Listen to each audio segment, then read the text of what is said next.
really appreciate this congregation for they've supported this mission work in Ghana, and we appreciate that. Uh, I started this work, but I'm no longer able to go, so I turned it over to Doc Turk. He took it to the next level. They're really doing a good job. I wanted to introduce you to Chuck Lee. Some people call him Coach Lee. He's a retired football coach, and he took my place from Dangerfield. And Doc's, he's heading it up, and he's from Kilgore, and he's really doing a good job. They're doing a lot better. It looks like this work kind of like a snowball going downhill. Well, it just keeps building and building, and the first time I went, we baptized 43 people. We thought that was pretty good. They baptized 2,000 at the same amount of time. So they really went into another country, Togo, a country right behind, and they're working with the same people in the churches. So it's doing good. But without any further ado, I'll let Coach Lee or Chuck Lee do the presentation. But we appreciate y'all.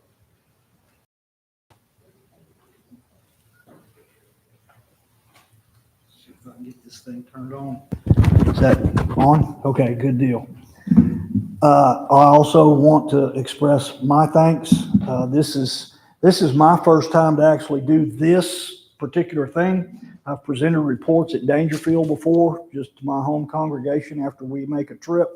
And don't let Ben sell himself short. He spent 24 years building this thing, and we've just been adding on to the foundation. And he has done some yeoman work in the past. And you know, one thing about that snowball rolling downhill is kind of hard sometimes to keep up with it, and you don't want to run around, get on the other side of it because it'll run you over. And it's gotten that big. I'd like to kind of share that with you this morning. I want to begin with a Bible verse that you're all very familiar with, Matthew 28:18. We pretty much recite it everywhere we go, hanging on over the door. Jesus came to them and said, "All authority in heaven and on earth has been given to me. Therefore go and make disciples of all nations, baptizing them in the name of the Father and the Son and the Holy Spirit." And this last part, sometimes we tend to overlook, and teaching them to obey everything that I've commanded you. So he wasn't just talking to those 12, 11. He was talking about everybody to come, including us. And we say this an awful lot at our church at home, and that is that Doc and I and those that go with us, we never go alone. We carry our congregations and prayers and hearts and love and money with us. And so it is definitely a team effort coming from, you know, as was mentioned, I coached for 35 years, and we hit a lot on that theme of being a team. So I'd like to, I went through several hundred different photos that I've collected, and tried to select out ones that I thought might be a little bit more impactful. And I'm going to start, where do I point this? I'm not sure I'm going the right way here. That didn't change slides. Try again.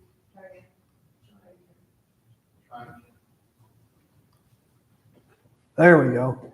I want to start out kind of introducing our team.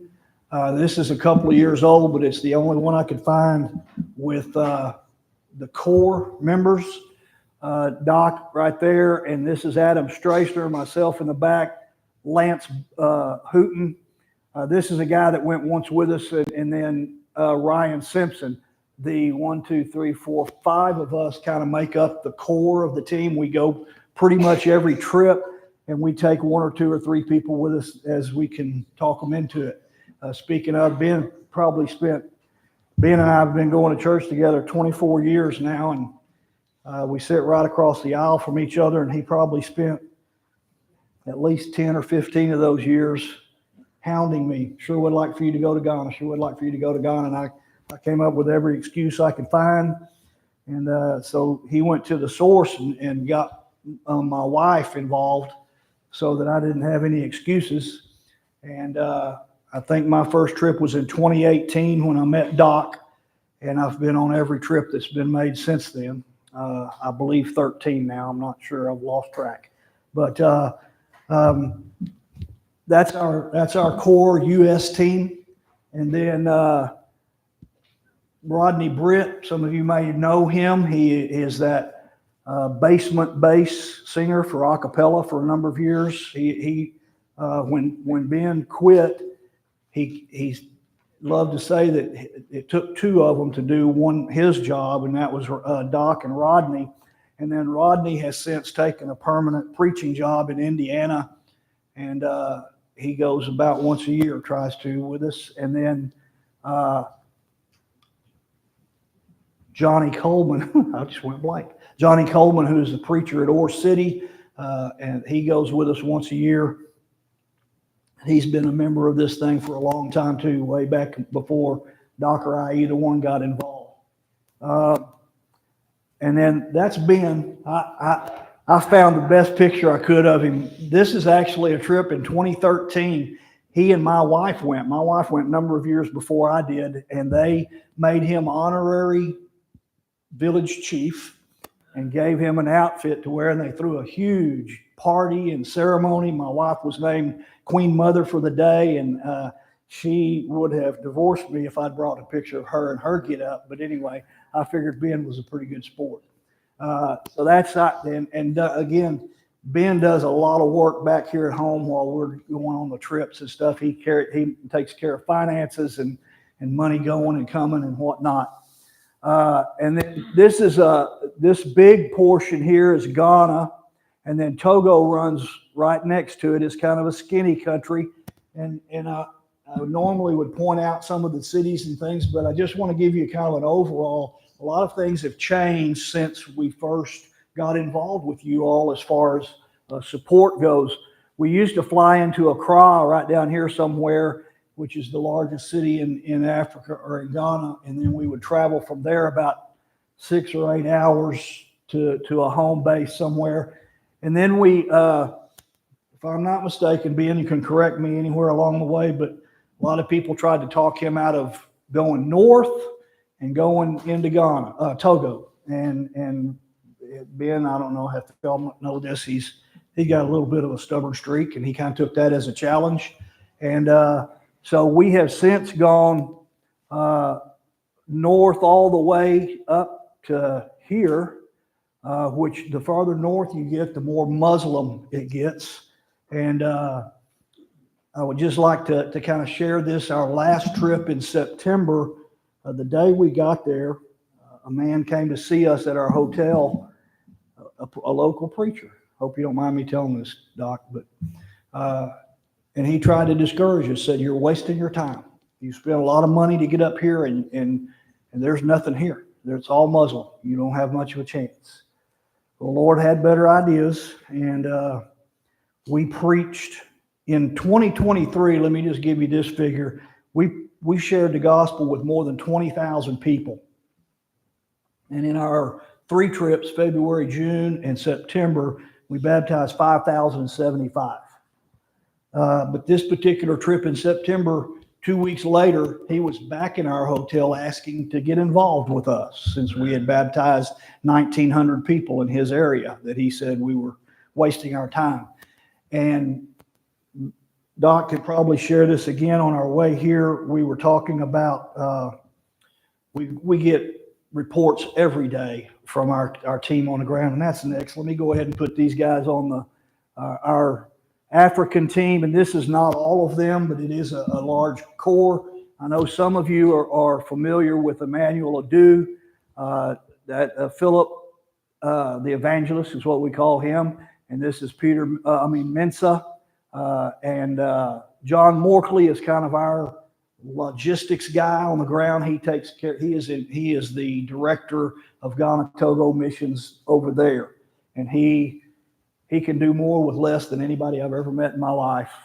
Then Desire, he's been my interpreter for every trip that I've ever been on. I'm getting a little fuzzy. I do want you to remember this guy on this far end. His name is Charles O'Doy, and he linked up with us a few years ago.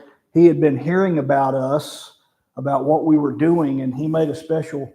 He was actually preaching at one of the largest churches in Accra at the time. He heard about our mission team, and he made a special effort to come meet us on this trip 3 years ago, maybe. And he started telling us about a new program that he was involved with called Four Fields Discipleship. And it, in my opinion, has changed our world. We have started using it and utilizing it, and he makes sure that he is with us every trip now. As a matter of fact, he quit his job as that preacher at the largest congregation in Accra so that he could devote his time to Four Fields and our mission trips. Super guy, and he does a lot for us. That truck that's there belongs to Four Fields Discipleship, and they let us use it every time we come. But let me tell you a few things about where it's grown and where we're kind of headed. And in 2023, one other thing that I think is one of the best things that's ever happened to us is Proclaimers. And it's a little box. It reminds me of back in the 80s when they came up with those little Walkman radios that you could, well, this is the gospel, the Bible on one of those, except you can solar charge it and it'll talk to you in 3 or 4 different languages. And so we pay someone to put the Bible there in their language. And one of the most fascinating things to me is that they go over there and get a local to speak the language so that it is dialect and correct, and that people will recognize that it's not someone like an American that's learned how to speak Ewe or French or Kumkumba or any of another languages that we run into over there. But it's wonderful when you present one of these to a village that 99% of them can't read, and they can listen to the gospel, and they can listen to Paul preaching in their own language. You will see tears just running down people's faces. I'll never forget, I'm not sure if I included this in a picture, but I'm going to tell you real quick. Doc and I were by ourselves in a little village. Everybody else had come back home, and we were just wrapping things up, and we ran into a group that about 20 or so went to get baptized, and there were these 2 old grandmothers that they left in charge of all the kids so they could all go get baptized. And Doc handed me that proclaimer and said, go to the Sermon on the Mount. And I flipped over to it and started playing. And those 2 old ladies sat on that bench and just stared at that box. And everything Jesus said that was good, they said, uh-huh, uh-huh. And then everything he said, don't do, they went, mm-mm. And it was just the cutest thing you ever saw in your life. Doc and I loved getting to experience that.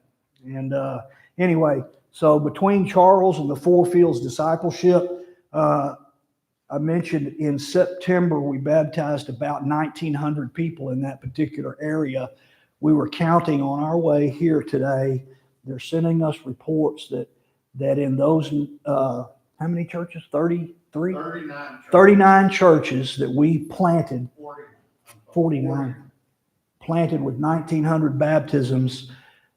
On average, between then and today, they have averaged baptizing 33 more each. 1,650 people have been baptized by their own people since we left in June. 90% of the churches have doubled in size. Some of them have tripled. Exactly. And that was just so exciting. And I know Ben says this, and Doc said, and I do too. I love the fact that we are 5 hours behind them. So at this moment right now, they've already had church. They've gone and baptized people, and they're sending us texts and WhatsApps and emails and so forth. And We baptized 3 this morning. We baptized 6 this morning. We baptized 10, and just on and on and on down the list. And it is, in my opinion, a lot of that is responsible or credited to the Four Fields discipleship. What they're doing, we're literally bringing people out of the water, teaching them how to go disciple someone else, their spouse or their children or their neighbor or whatever, and they're bringing them to Christ as well. And so it gives them some personal ownership, and it's, I mean, we get to make 3 trips a year, spend 17 days at a time, but they're there with them literally daily, weekly. One of the things that I have written in my notes, the team over there did 48 campaigns last year in 2023. That, if you think about that, that's about 1 a week in other than where they live. They're traveling to do campaigns and preach and teach and disciple people, and it's just awesome to watch. We currently have 8 preaching schools. We graduated 86 preachers in 2023. We currently have 158 enrolled preaching in preaching school. Our mission team, beginning, back when Ben got started, we have several schools that we have about 1,500 students in, kids. We planted 120 churches in Togo last year, the country on the right we talked about. We planted about 60 in Ghana. We built 51 structures. We'll see. I'll show you some pictures of some of our structures here in a minute. Currently, we need to build about 120 more that we're raising funds to do right now. This is, I wanted to point out 2 other people. That's John Morkley, of course, Doc, and I'm over there somewhere. This guy is also a very key to our group. His name is Godwin. And then this is Matt Thompson, and he is in charge of what used to be the clinic. We built a clinic over there that in the last year has been converted into a full-fledged hospital. That this blew my mind. They treated 11,500 people last year. We have a full operating room now, a maternity ward, all kinds of things, but 11,500 people. I mean, that's 1,000 people a month. And I just, anyway, I think that's fantastic. Most of these people that can't afford to pay attention, but we're treating them for physically. This last June trip, we did a medical mission where we would go to these villages and set up our doctors and nurses, and they would give them a physical inspection, and then they would come over to us and get a spiritual evaluation, and we would baptize a number of people doing that. We currently support about 180 preachers, and most of them have multiple churches, some as many as 7 or 8 churches that they are in charge of. And I used to think, now that you can't do that. Well, they do. Sometimes they will preach a service at 7 in the morning and get on their motorcycle and go 4 or 5 miles, preach a service at 8:30 or 9, another one at 10 or 10:30 or 11, and another one at 1. And that's what they do every week. And then besides the fact that most of our churches are meeting nearly daily. I mean, they'll have something going almost every day. They'll have a Bible study or a sing-along or a prayer group. The last time I went, this last trip in September, I went to speak at John Morkley's church on a Monday night. And I'm thinking, how many people are going to be there on a Monday night? Well, there were about 300 people there. And again, just blows your mind that they want, that they're so hungry for the Word of God. I want to keep going through this real quick. We also, because of the Four Fields connection, a man named George Funk, who kind of developed the Four Fields, also does Gospel Chariots. And this is another fantastic work. Doc said if we could afford to get one of them, he and I could just go over there and stay for months. It's got a couple of bunk beds in it. Those sides fold up. They have a full movie screen to show videos of Jesus and the Jesus story. They have a built-in baptismal, and it's built along the lines of any military people in here, a Humvee. It is that. I mean, it's built for African, quote unquote, roads. They don't really have roads. They have goat paths. But anyway, it is built to take that. And we got the pleasure of getting to experience that this last trip. We got to visit with their drivers and preachers that were working on the gospel chariot. They have them in several different African countries. They actually now have one in America that we got to see over at Pine Tree at Doc's Church, and it's South America. While I'm thinking about it, I'm going to put a little bug in your ear right quick. In March, we are doing a Four Fields youth rally, youth camp, and I've been invited to speak there on our Ghana, on the tools that we use, the Four Fields in Ghana and Togo, and it is directed at young people, preparing them to go on mission trips into Latin America. And I would very much appreciate your prayers for that camp and those kids as we try to prepare them for that. Just wanted to show a couple of pictures. This one always, I look at it and go, that's what John the Baptist must have felt like. And to just give you a little perspective, the picture, I'm not taking this, but the picture that's being taken here is not even halfway into the group. It continues way more than that back this way. To sit and watch 400 or 500 people get baptized at one time is incredible. That we've gotten to watch that and experience that. And I took just a few pictures to kind of give you an idea of what it looks like as we travel through the villages, as we baptize people in the rivers. We've got 2 baptizing at one time, and again, this line continues up this hill. Another crowd that just again to give you a little taste of what it looks like and feels like. And then the smaller, sometimes when we go in February, we may have to go 3 or 4 miles to find a puddle this big to baptize a handful of people. So it's all very interesting. And then this is a building that we built in Manimaku, was a place in Togo that the African team kind of discovered for us, and they went down this road and they said, there's a dozen villages down there. Nobody knows anything about Jesus. So we went to tell them about him.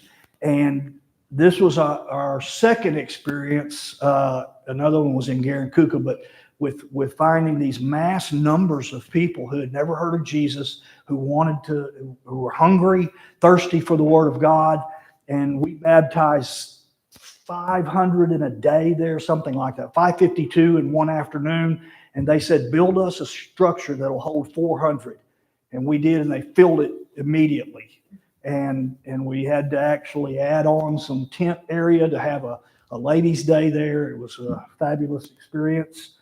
Another kind of interesting deal. They have these, they're called chotros. It's like a taxi. We have to rent them sometimes to take people to get baptized. And we've had as many as 60 people in and on, hanging on, driving off with people hanging out windows, and that you'd get arrested for that here. But over there, they're just climbing on one more, and they just keep coming. And that we've all experienced that numerous times, but it's quite a trip. Another kind of viewpoint of a different type structure without really any walls, but this is a smaller one, isn't it, Doc? One of our smaller structures. Yeah. We have like 2 or 3 different things that we build depending on the need in the particular village that we're at. This is one of our when we were here in June, this was a brand new building. We had a ladies' day, and again, they had to build these little tents out to hold the overflow. I'll show you, there's another viewpoint where they're still doing dirt work out beside it. And no more than we had done an opening church service there, then it was packed full, and we already bought a piece of property a few blocks away to build another facility that'll hold more people and turn this into a children's like Sunday school type activity. So that it really is, it's growing faster than we can almost keep up with. Give you another viewpoint. This is a little bit bigger building that'll hold more people, built pretty much the same way, but again, for a little different village and area, depending on their need. And then this is a smaller, also, structure. But I wanted to give you kind of an idea of 3 or 4 different looks. I put this in here because you can see back here in the background, that's a mosque. And I've got pictures, the next 2 or 3 of the largest mosques I've ever seen. And Ryan and I, as we were driving, sometimes we'll drive 6 or 8 hours to get to where our next campaign is going to be. And he said, let's start a count. When we come into this next town, and it's a town, I don't really know, how big is DeQuincy? How many people live here? About 4,000? Okay, perfect, because it's about that size town. And Ryan said, you count on your side of the car, and I'm going to count on mine. We'll see how many mosques there are in this one little town. 4,000 people. 27 mosques. And that's what we were going into to try to convince people that Jesus is the real deal and not Muhammad. But that was an eye-opener for me. And the next one, a little closer up of that same structure, it's huge. And then we drove right by the front of another one, another great big one. Up to the north, it's about 88% Muslim, something like that. And so that's what we're battling. We literally, we've preached standing in front of mosques. We've preached standing between 2 mosques. It's been quite interesting. However, one good thing about Ghana and Togo Muslims is they're not like yet, at least now, they're not radicalized like Nigeria or some of the Middle Eastern Muslims. They're still very cordial in a way, most of the time. I did want to also show you one of the other things we battle over there. This is a idol. It's called Legba. You can actually, Oh, yeah, right there. The first experience I had with that, Doc drove me up into a village and dropped me off right in front of that. And he said, I'll be back to get you in a couple of hours. Get me some pictures of that, but don't let anybody see you. So I was able to get a picture of that, and I preached the gospel. And then the last trip that we made in June, it's exactly the same type idol. We were in a village doing a medical day, and I happened to, each of us were spread out with our little group. We'd have an interpreter and 2 or 3 locals, and then Doc would have his group, 2 or 3 locals and an interpreter. And I just looked at Patsy, his wife, and my wife, and there were 8 or 10 groups of us. And I happened to pause and just start looking around, and we were sitting in a circle around Legba. He was in the midst of us, and that was in the village gathering place that we were preaching in. We ran into a couple of interesting characters that were idol worshipers, and that's another story for another time. But anyway, I wanted to tell you that we do deal with that, as well as some animalistic, where they slaughter animals and sling blood everywhere and chant and dance and all that kind of thing. And so we've pretty much seen it all. We have learned how to deal with most of it. Just a couple of examples I wanted to show of us doing what we do. Some of the crowds that gather around. We may be in a village of 50, or we might be in a village of 500. And so some of these pictures kind of reflect that.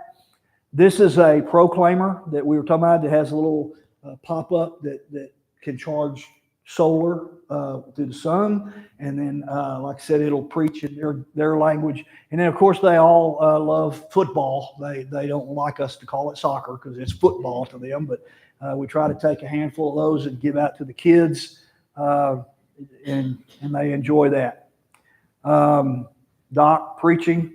Now, that in the background, that's not liquor, that is gasoline. In a lot of places that are remote, they don't have a gas station, so they have to travel into a town, fill up a bunch of the, whatever bottles they have accessible, and then take it to their village and sell it a cup at a time. But anyway, well, that's me, and preaching in a setting.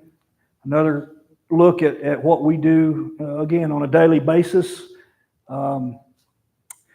If you remember, I mentioned Charles Adoy earlier. When we got hooked up with him a few years ago with the Four Fields, something that he has started doing the last couple of trips is after we would go out for the day and preach all day, and we might preach each of us in 2 or 3 or 4 villages, and then Charles would follow back around behind us that evening and pick out what we've begun to name. If you remember when Jesus sent out the 12 and he sent out the 72, he said, go into a village and find a person of peace, a man of peace, a house of peace. Y'all remember that? And so that's one of our things we do in a village. We try to identify a person of peace. And that would be someone who is amiable, who has an interest, shows, that, hey, that sounds interesting, that is maybe well respected in that village, maybe even an elder or something, but it's a foothold. It's our way of establishing a relationship. And so what Charles does is follow behind us and take those people of peace, and he brings them together. This represents probably 3 different villages of those people that he would come and show them a crash course of the four fields. And because of this kind of work, these guys are going back into their village and like I said, teaching their spouses and their children and their parents and their neighbors. And that's why the church is growing exponentially over there, because of this kind of activity. And one of the things that we do is involve them in the teaching. We show them how to do, and they'll go on the board and copy what we've taught them. And it's, of course, as a teacher, that's what we do is you reinforce that by doing and practicing. And so that's what they're doing. And we all use some form of what's called the 3-circle gospel, or the gospel in 3 circles. And it involves the way the world was originally made, when God made a perfect world in Eden, and how sin destroyed that world. And it's a broken world now, and that we live in a broken world, but God's given us an escape through Jesus Christ and his kingdom. And so I just wanted to kind of give you a sample of that. And there's Bible verses all around it, but we all use some form of that in our teaching when we're out in the villages. I kind of rushed through that a little bit because I wanted to give you an opportunity if you have some questions. I know we're close to being out of time, I think. But if anybody has any questions, I'd be love to answer. I may have to come back here to get it because I'm hard of hearing. Most of your baptisms are done in the river, is that correct? Rivers, ponds, we have a couple of baptismals. That structure you may recognize when I said that we built at Manimaku. It actually has a baptistry, but it's very difficult because, again, they have season and a dry season, and during the dry season they don't get rain for 4 or 5 months. So that's where we have to travel to a river or to a pond, and then oftentimes we have to get permission from a chief local to baptize in his river or his pond. Did I miss the question? No. Is that? But the weather over there is usually good all year round, or they have bad? They have any winter? Excuse me, they don't have a winter. They have hot and hotter and hottest. And then they have, like I said, rainy season starts somewhere toward the end of May and will go into about September, sometimes very beginning of October. And then dry season begins after that. So in our February trip, when we normally are taking, when we're doing 3 a year, and we go in February, it is difficult at best. It's very hot, very dry, and we, like I said, there's been times we've had to drive 4 or 5 miles, or they walk 4 or 5 miles But that's another thing. They are willing to do that to get baptized. So does that answer your question? Okay. Anybody else have any? Yeah, you use interpreters. Oh, yes, yeah. That's another great thing about it. As we have kind of created, we've tried to pattern ourselves after Paul and Silas and Barnabas and that. Each trip, we will follow up with people, with places we've planted, and normally we'll recruit locals out of there who are already demonstrating either that person of peace or they're showing that they have the potential for leadership. And then they'll follow us in that local area and be our interpreters. And then that group that I showed you of our regular crew, there's about 4 or 5 languages represented in that group, from French and Ewe and Kankumba. Sometimes when we get very far outside of those 3, we have to get some local guys. There's not a national language. There is, but they have to keep this in mind. In Ghana, the national language is English, but that provides that you actually have been to school, which outside of the large towns and cities, out in the smaller villages, that's rare. 90+% are illiterate. So are you going into villages cold, or do you have facilitators that have gone ahead of you and making contacts? Yes, we've done both. We as a matter of fact, I'll give you a real quick story. This last trip, we had a group go down this road, and they said there was a dozen villages there. And so we created a plan to reach those 12 villages during our 5 days there. After the second day, we had a couple of guys come back and go, wait a minute, we found 2 more at the end of this road. So the next day we planned and sent 2 out there. And then they came back at the end of the day and said, we found 4 more past them. And so literally myself and another guy, who was it that said they read the Christian Chronicle article? Yeah, I knew one of you had said that. Jerry Mitchell, who was with us on our last trip in September, wrote the article in the Christian Chronicle, and it's a great article. If you have a chance, you can Google it, look it up. He wrote another one a couple of years ago, a little different take. But anyway, he and I went out together. We were supposed to hit the last 3 villages on that road. And so we dropped him off one, and I drove to the next one, and they kind of weren't ready for us. They said, we have to go get out and gather all the people up, go to the next one and come back. So I went to the next one and taught, and then came back, and Jerry was at that middle one.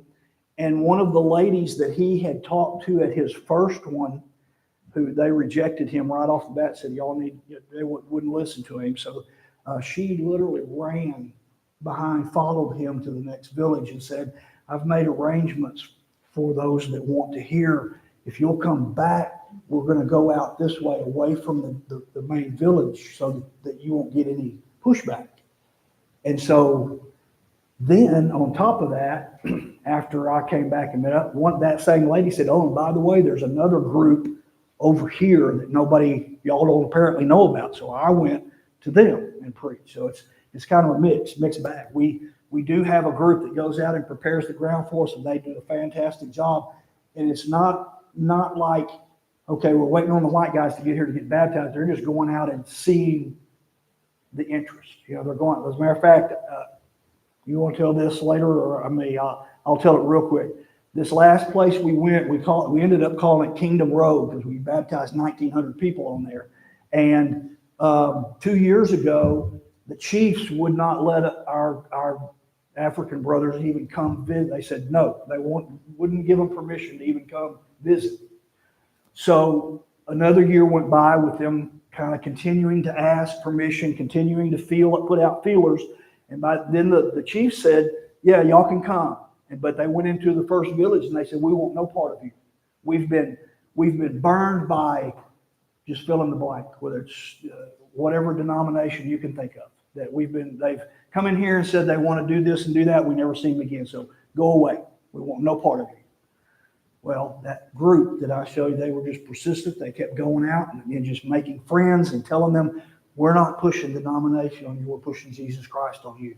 We don't baptize into a church. We baptize into Jesus Christ.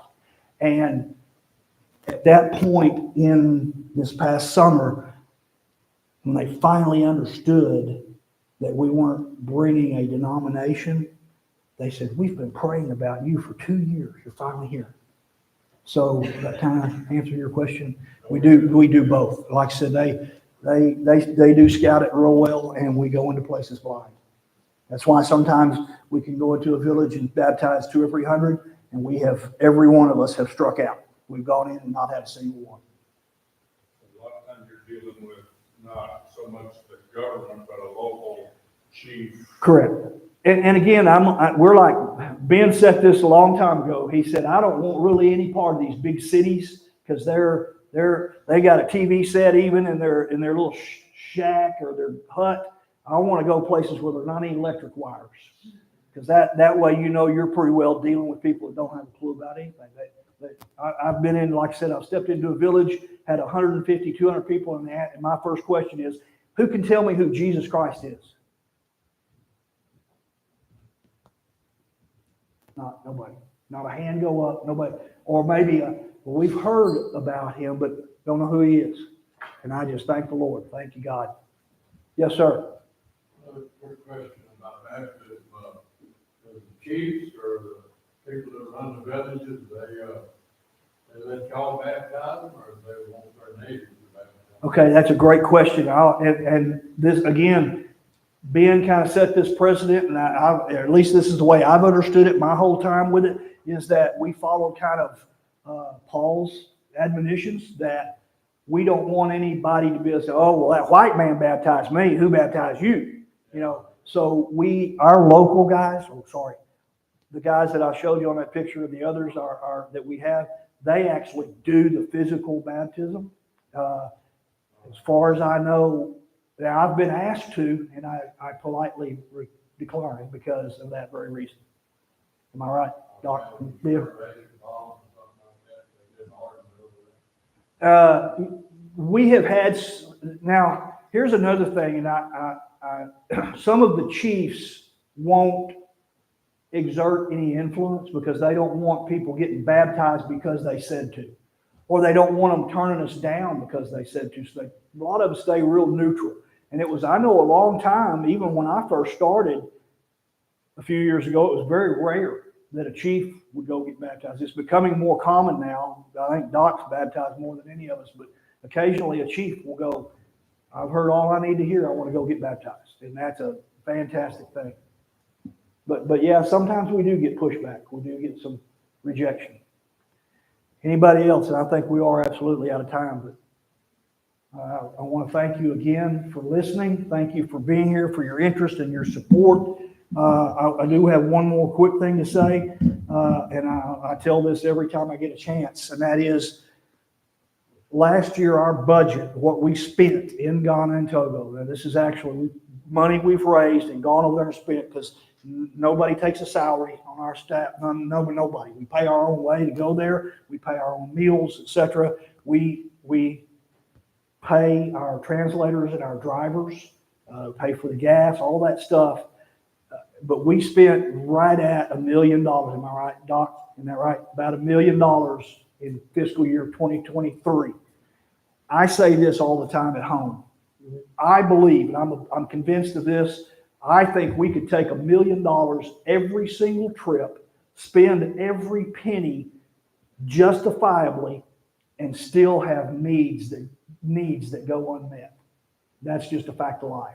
And I wouldn't have Doc's job or Ben's before him for all the money in Texas, because they have to make decisions on sometimes, do I spend $500 on this critical situation, or do I spend $800 on this critical? Somebody doesn't get to go to the doctor, or somebody doesn't get to feed their kids. That breaks my heart. I can't help it. I couldn't do that. I couldn't make those decisions. And God bless y'all for doing it for so many years. And God bless Ben for staying after me. Thank you, Ben. Thank y'all.